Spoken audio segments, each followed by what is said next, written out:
I was asked about toxic people and toxic relationships, and in family and in romance and in other areas of your life. And I always talk about how the toxic metaframing is the center of a toxic relationship. There is no toxic person who doesn't toxic metaframe. That means if you recognize toxic metaframing, you recognize a toxic person, and therefore if you continue with them, it becomes a toxic relationship.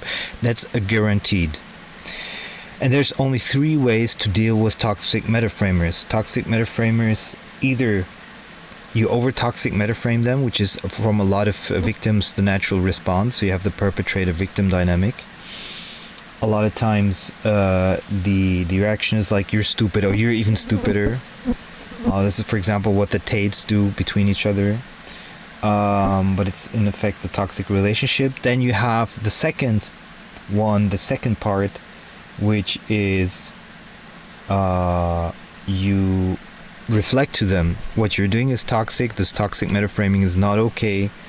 And usually if it's a narcissist that you're speaking to, or someone, heavily into toxicity, then they will start reacting angrily and very strongly.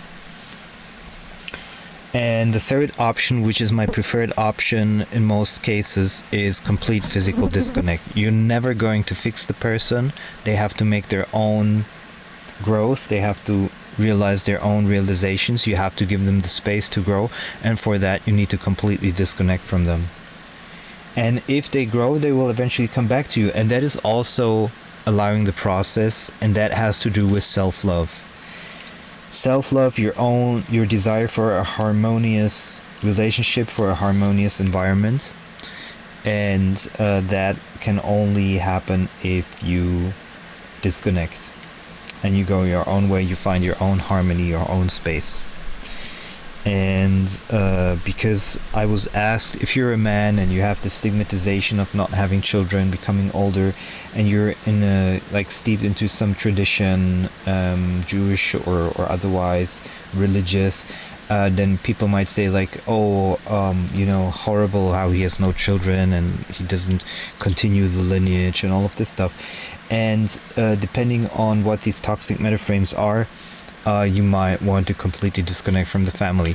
A lot of toxic relationships exist because you feel fear of exiting the relationship, be it financial or otherwise. And learning to have trust in the universe that you will be taken care of is a major part of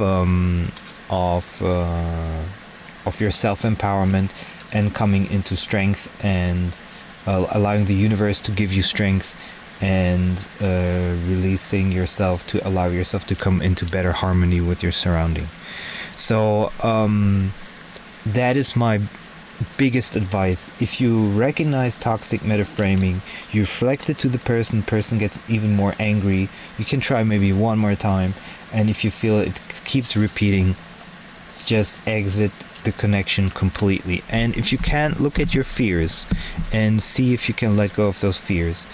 The awakening, following Mooji, Eckhart Tolle, Sri Nisargadatta, Papaji, Ramana Maharshi, will help you release the fears by resting in silence, by marinating in silence, and in the true self.